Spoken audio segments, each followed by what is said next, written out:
Right. And also myself on the team, and I bring some history with food and beverage through the wine community with Stem Wine Company and Chircovino.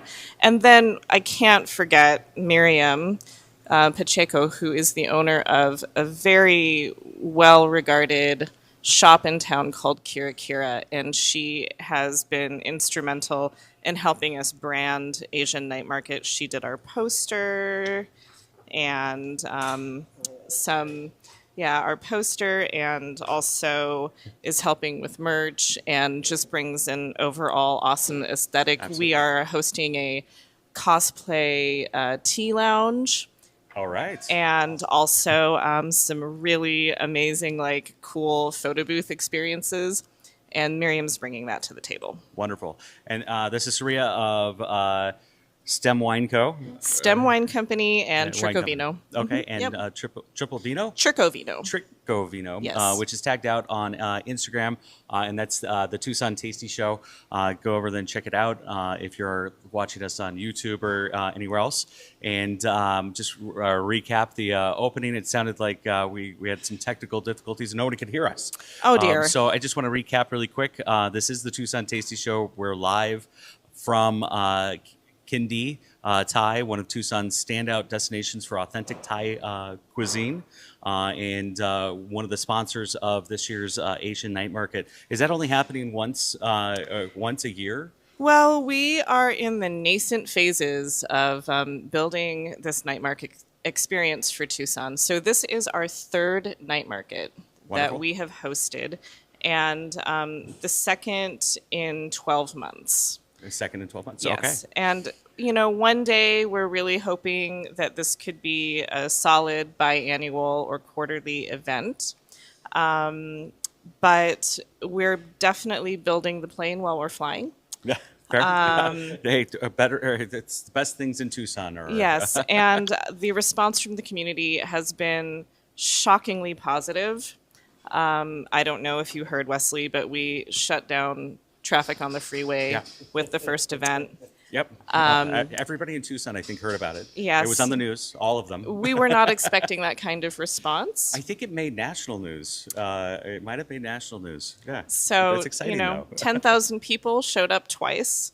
And the big hurdle for us has been to figure out how to organize the event in such a way that the infrastructure of Tucson can handle it.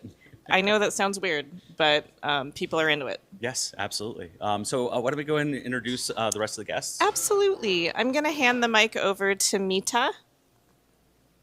Hi, I'm Mita. Welcome. I'm Bud's daughter. I think we know Bud by now. That's my dad. And then this is me and my mom's restaurant. So we're just trying to introduce Thai food that's not as well known or mainstream so everybody can enjoy it. Hi, Hello. I am Fun Fun Yay, and I'm the founder of Chinese Chorizo Project. And I do an annual festival called the Chinese Chorizo Festival that uplifts the history of some 582 Chinese grocery stores that used to exist in Tucson barrios to talk Yeah. about how our community has this long-running history of solidarity that was built in these neighborhoods. And Really we're at so these excited to grocery finally get you on the stores. show, too. Oh yeah, it's been a pleasure. I mean, it's so cool to like be on here because I know we've been kind of talking about doing this for a while. So Yep. thank you for having me here today. Super excited. Thank you so much. So Chinese chorizo, let's can we do a quick rundown on the Chinese chorizo because it's such a cool not only history of Tucson but such a great movement. Yeah, thank you so much. It's just been such an honor to be able to uplift this history with the community. And we started in 2022 with the first Chinese Chorizo Festival, where we had made 600 pounds of like an old recipe. We had updated it with Jackie Tran and Maria Mazon. and we made 600 pounds of this chorizo, donated it to about 20 different restaurants in town in Tucson. And then each of those restaurants made a dish featuring the Chinese chorizo to talk about this amazing history of mutual aid and to talk about, the complex histories of neighborhoods in Tucson. Absolutely. And to also inspire people to have this kind of sense of community again around food and around this history, and to create collectively and to create things together to inspire each other together. So for me, doing Asian Night Market is an extension of that work. And so for the past, we're going into the 5th year of Chinese Chorizo Festival. Yes. So to this date, we've made about 2,500 pounds of this Chinese chorizo. gosh. We've donated it to over 85 different restaurants across the country. It's been in LA, it's been in New York, and in Phoenix. So it's just getting bigger and better, and it's also turned into an art movement. So I've created all of this cultural programming around it. So again, Asian Night Market is just like this wonderful extension of having Asian culture uplifted in Arizona, because I think it's something that people don't necessarily think about when they think about Arizona. They don't think about Asian culture being something, or Asian history even being something that was significant to the development of this area. And, with the railroads and all of this kind of labor, it definitely was a huge part of this history. Absolutely. Thank you so much. Yeah. And congratulations on Chinese chorizo. It's definitely something that everybody should be learning about. And you guys have gotten it out to LA. Yeah. We got to get Chef Roy Choi to do something with it. I think that'd be huge, right? That I was thinking about him. So if you have the connect, I don't. if anybody out But I there has message the him connect. every once in a while on Instagram, and he responds. So it's that's really cool. awesome because he's best friend is one of my favorite places to go when I visit Vegas. It's an absolute must visit. Plug for Vegas, but it's awesome. So. Let's talk about Tucson's growing appreciation for Asian cuisine and community involvement with Asian Night Market. Yeah, so we really need to shout out to our main organizing partner, which is Tucson Foodie. Absolutely. And Hi, Shane. I think this is a great segue because this week is officially Asian Cuisine Week for Tucson Foodie's 12 weeks of restaurant summer. And it is just a tribute to the growing consciousness about Asian cuisine in Tucson. I mean, I think something really interesting to highlight, for example, is on Kin Dee's menu, there's a dish called kaopiek. And this actually is a version of congee that originates from Laos. Okay. Congee is a dish that has ancient origins. It's, tens of thousands of years old, and it's a recipe that's migrated throughout Asian communities and nations to this time. So almost every Asian culture that you find has its own version of congee. And this is something important to recognize because for the Asian diaspora, we all have our unique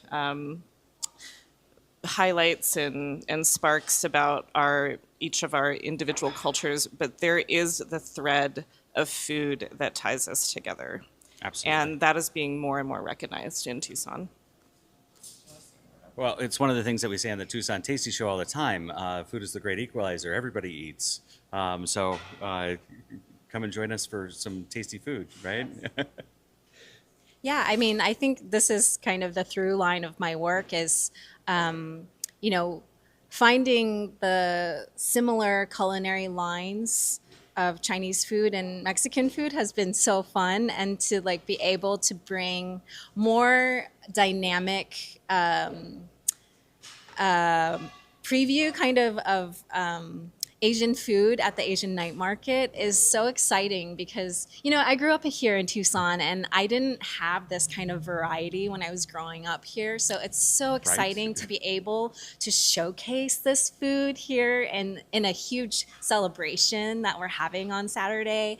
And just like I'm so honored to have you know, Tucson Foodie kind of uplift all of this. I've been, since I got here, I've started working with Shane, and this is like kind of how we started talking about all of this, having an Asian night market. It started in like kind of 2022. How can people find tickets? So tickets are available online, and the best way to check it out is through either Tucson Foodie's website, Instagram, or the Tucson Asian Night Market Instagram. There are posters also around town, and you can scan the QR code and get your tickets. Ticket sales are certainly picking up. And we will say that if you went to the Asian night market before, or you couldn't get in because we were already too packed, the parking situation is going to be much better this time. Kino Stadium, I hope. And not only that, we're accessible through almost all public transportation, including bus lines. So it was something we spent a lot of time thinking about. Good. Wonderful. So what is a great highlight for this iteration of the Asian night market? Well, I think that the performances are always a huge highlight, and we know that the Chinese Cultural Center is bringing not one but 2 lion dances this year, which is a pretty big deal. Some new surprises that we have in store for our guests would be a cosplay tea lounge, or a cosplay cafe, and also an awesome karaoke bar. Karaoke bar. Karaoke bar. It's not an Asian night market without karaoke. All right. And if people are excited about karaoke, actually this Thursday we are doing a pregame for the Asian night market at Owls Club. Oh, wow. All right. Yeah, from 7 to 9 p.m. We are doing just like a fun night of karaoke. Absolutely. And we're going to be having Asian DJs spinning some of the funnest Asian music. DJ Tommy Umami and DJ Matt P are spinning. And then, I'm hosting with Monique just the karaoke, and we're having a drink special called Lost in Translation that has Japanese whiskey and Coco Loco Lopez. Yeah. Sounds delicious. And that's Owls Club. That's downtown. That's right. Downtown area, right behind the Children's Museum. Yep, to the west. So go check it out Thursday from 7 to 9, or 7 to close. Yeah, I mean, you know, if it's poppin', we'll stay. Awesome. Also, if you buy a drink or enter karaoke, you have a chance to win tickets to the Asian night market. Ooh. And All right. I think something that's really important to point out about Asian night market is it is very family friendly. We are even having a cosplay parade, and that is for children and adults. So if you, and unfortunately this time no pets. No pets. We've had Okay. a please bring your pets policy in the past, but Kino doesn't allow pets. We had to make some trade-offs so that we don't shut down traffic again. Understood. I don't know. Is there anything else besides like our awesome vendors? I don't have the vendor list right in front of me, but Fun might be able to point out a few. Of course, Tuk Thai and Kin Dee Thai will be there with awesome food. We know that Transit Tea will be in attendance. This is just a great way to get to know our Asian businesses in Tucson. You can see the vendor list at our Instagram, Tucson Asian Night Market, or through the Tucson Foodie website. Beautiful. I also wanted to add that not only at the Asian night market that there will be food and merchandise that where you can celebrate the culture, you can actually become more involved in the culture through the affiliate groups that are going to be boothing with us. So we have AZAA NHPI for Equity that does a lot of social justice for Asian communities. And you can learn more if you go there. And then really exciting, we're having Resilient Panda History. It's a couple that works to build Asian American history for their children because like me, I grew up in Arizona and I didn't really learn too much about Asian history. So there's this wonderful organization that does that. So you can bring your children and you can learn more about how you can have more Asian culture in your children's curriculum. Yeah, so if you're not familiar, May is officially Asian American and Pacific Islander Awareness Month Oh, wonderful. nationally. Okay. So our hosting of Asian Night Market in May is also significant for that reason. So I think that pretty soon here, Chef Nong from Kin Dee is going to be bringing some dishes for us I'm super to excited. to have a look at, us, including the much awaited Khao Man Gai combo dish that they're rolling out specifically for Asian Week, Asian Cuisine Week for the 12 weeks of restaurant summer with Tucson Foodie and in celebration of Asian Night Market. Nita, before the food comes out, do you want to talk a little bit about what we might be expecting to see from your mom? So today we have the Khao Man Gai combo, and it has our steamed chicken and then the fried chicken on the as well with it. And then the Khao Man Gai, the rice is this amazing garlic, gingery,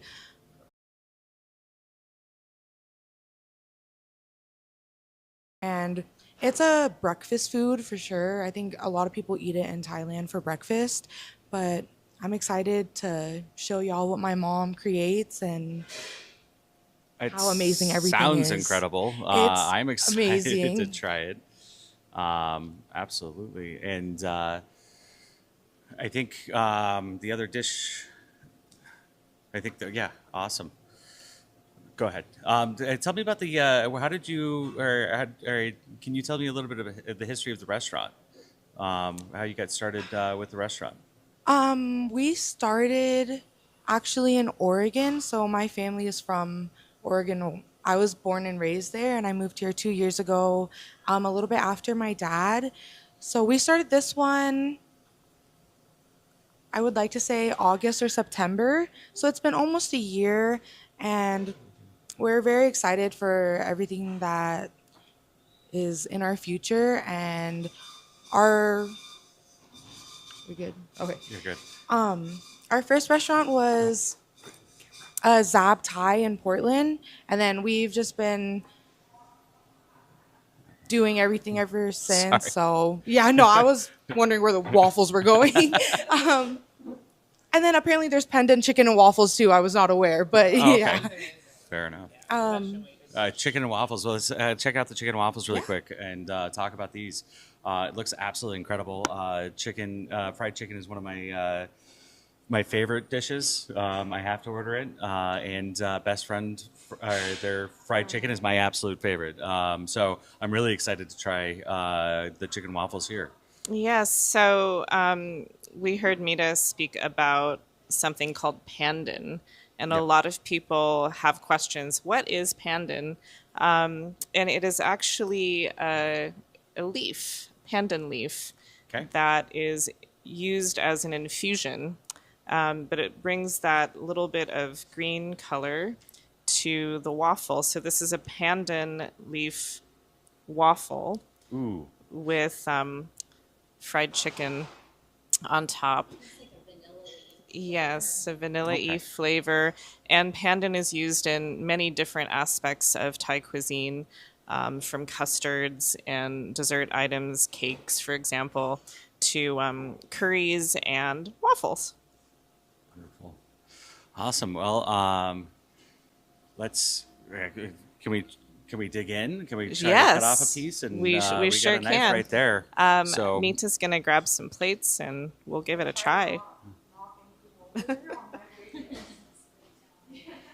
I wanted to tell everybody that this Asian night market, I will also be serving some Chinese chorizo treats because the other two times that exciting. I didn't have anything. But this time, I'm really excited. I'm making some Chinese chorizo Rice Krispie treats. Ooh, So yum. they're savory and sweet and super delicious. And then I have this kind of Jamaica, so this like hibiscus tahine that I make that's with dried plum. So it's delicious to Sounds put on incredible. top of like fruit. So I'm going to be selling that. And then another kind of Chinese chorizo esque food is saladitos. Yes, And I don't know if people grew up here in Tucson buying saladitos with like I did. half oranges. Yep. I'm And going to be lemons. selling that. Yeah. So I'll be having that with the Jamaica tahine as well. And I am so excited to include that with all of this exciting food. This is beautiful. Yes.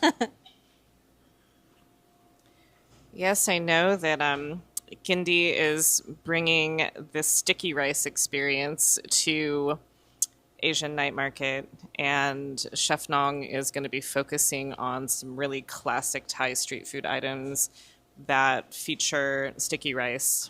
So mango and sticky rice, and also a skewer called a bing, or it's going to be like satay if you are familiar with a satay dish, but slightly different. This will be a pork skewer called mu bing that is just super classic that you find while you're walking around seeing Ooh. the sights in Thailand. So lots of food. Oh, so much food. Our food vendors are always amazing and tend to sell out. So Wonderful. so yes, it's a good reason to buy your tickets and get there early.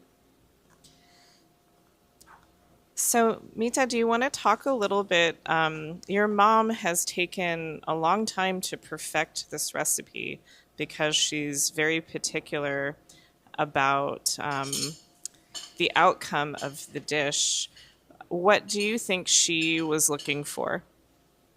Um, I have ate a lot of waffles in the past 3 months, I would like to say, while she's testing out the recipe and everything. We really wanted to get the texture right. Hopefully you like waffles. I ho- I better like waffles Yeah. at the Okay. end of this. Yeah, no, I love waffles already, so I definitely got sick of them at one point, but no complaints from me. I think the texture was one of the biggest parts of just trying to get it right, and then the pairing with the sauce and what to put. The fried chicken, we wanted it to be crispy and a little flaky, but not too heavily breaded. I feel like in Thailand, our fried chicken is super lightly breaded, but it's super crispy from either double frying it or just having it be prepared in a certain way.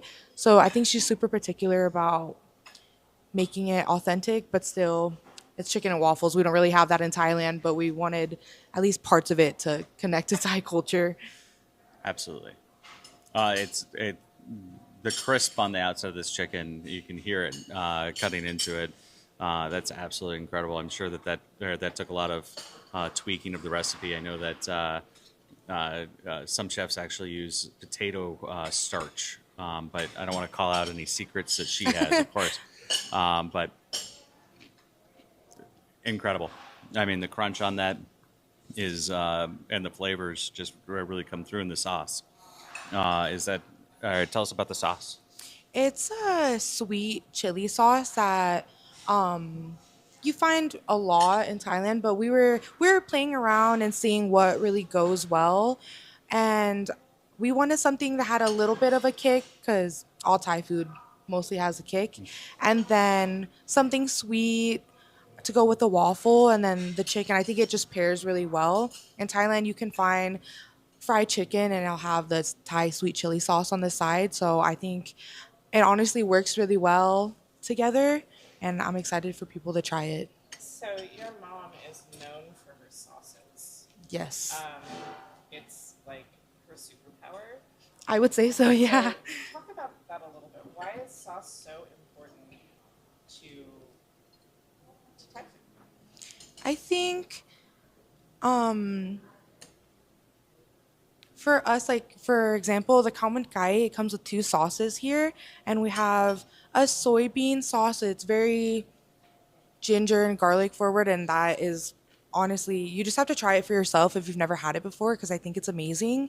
And I think it's so important because one, everybody has their own taste, and we like to spice it up in any way we like. And then it just packs a whole, it elevates the dish so much. I think especially something with the khao man kai is very, I think it's very good already with the, you can taste the pandan, the garlic, ginger, and the all the natural flavors that you already get out of it. But I think the sauce just takes it to a whole nother level. And my mom, she loves her sauces, and I love her sauces too. So I'm speechless. No, this is all. It comes together really well.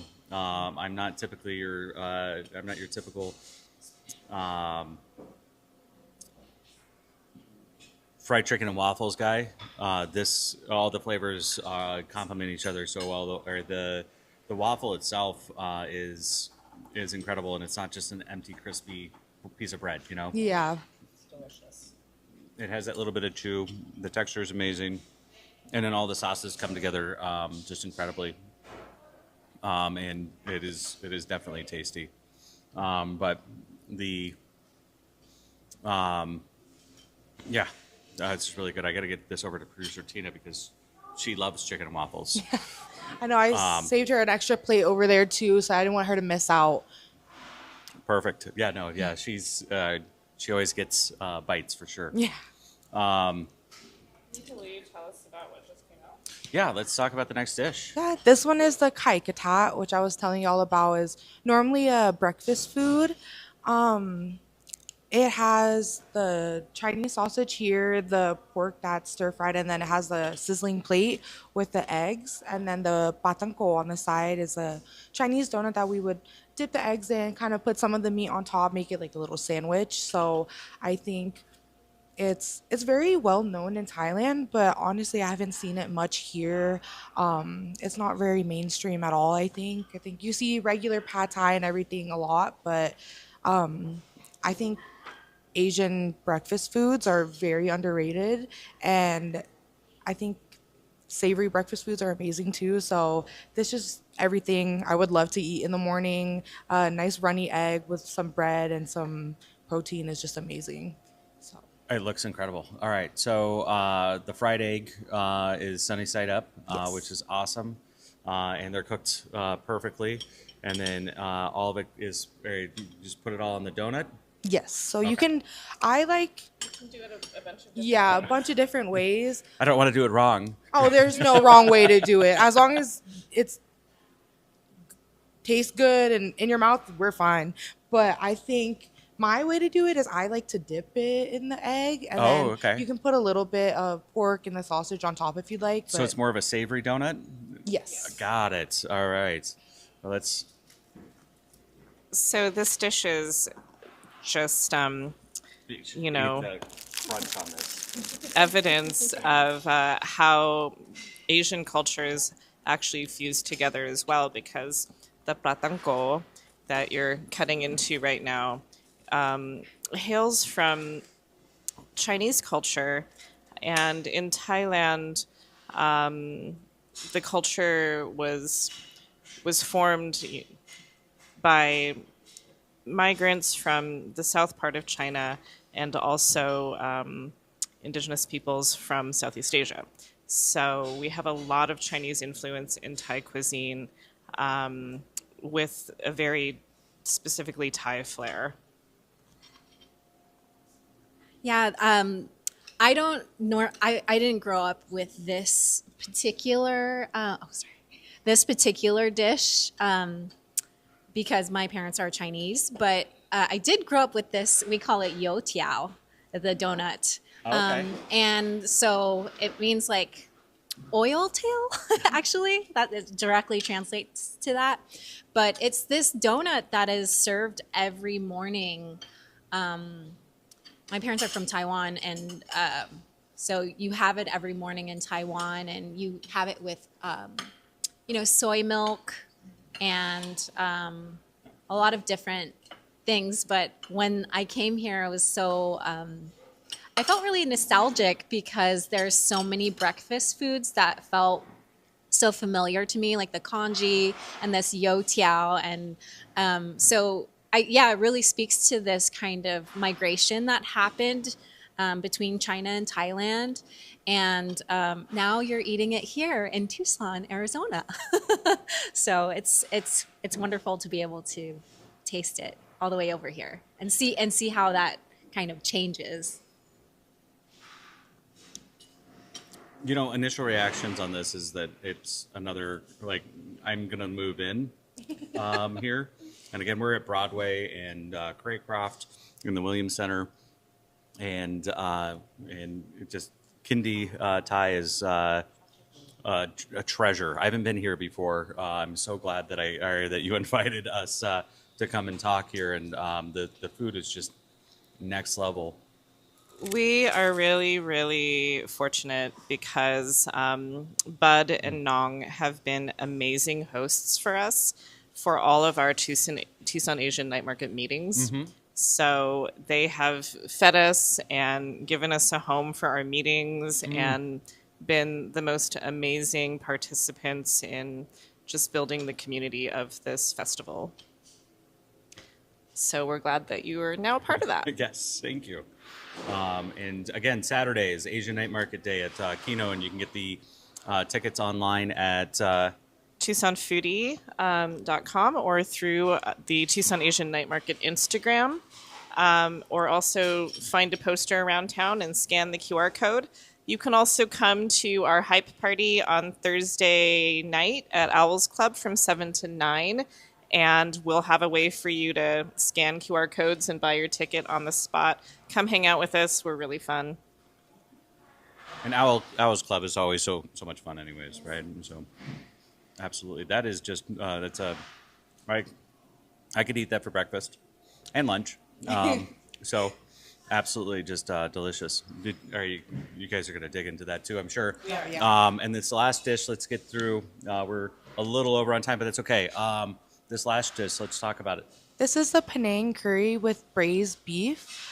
It has you can't see it right now because the kaijio or the omelet is covering it, but we have the anchan rice. So the rice is blue here, and then we use anchan flour to color it.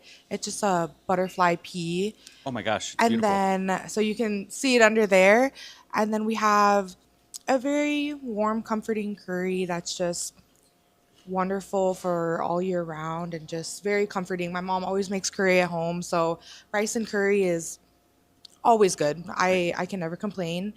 And then we have the slow braised beef there. That's just super tender and melts in your mouth. I really love it, and I think everything pairs really well, especially with the omelet is amazing. We eat curry at least once a week, I think.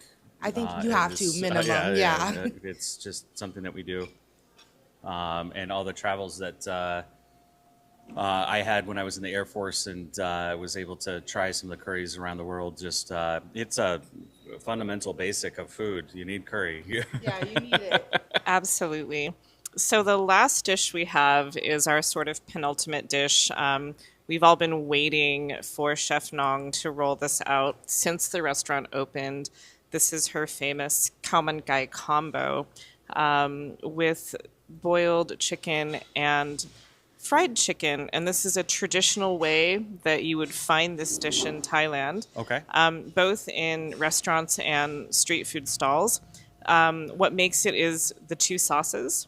and the broth, and I'll have Mita say more about it. But this is the pandan waffles and fried chicken and the khao man gai combo are Chef Nong's sort of celebration of Asian Night Market Week. So for everyone who's been waiting for these menu items, come get them because they're ready to go. It's your chance now. Everybody's been waiting. Today's the day. Yes. Everybody that's listening right now needs to be down here in Tucson. Let's see. I had the khao man gai, so that rice on the bottom, it is roasted with the ginger and garlic and then boiled with the pandan leaf, like I said. And then we have the poached chicken and the fried chicken. It's something you find all over Thailand that is super comforting, super well known, I would say, but you still don't see it much out here. And then the two sauces on the side are incredible. Is that the crack sauce? Yeah. So we have the Thai crack sauce, which we call nam chim seafood. So we usually eat it with seafood, but it goes on anything, and I think it's amazing. Let me see.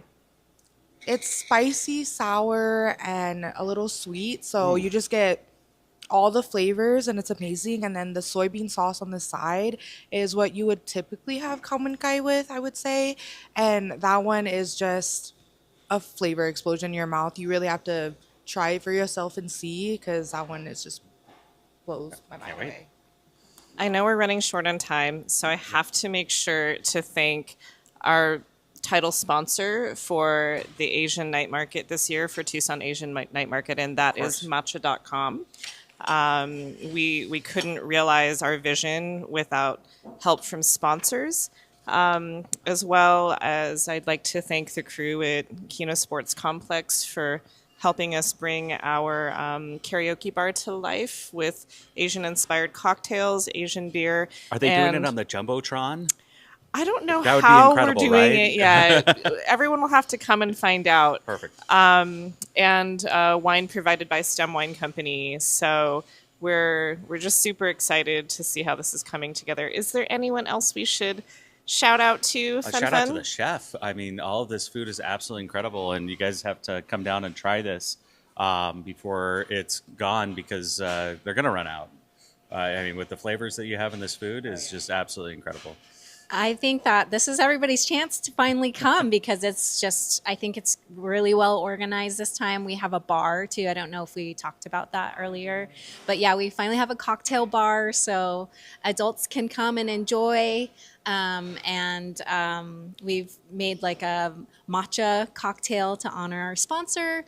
And then also some other Asian influenced cocktails. So really excited to have that, and just excited to see you guys this weekend and celebrate and enjoy.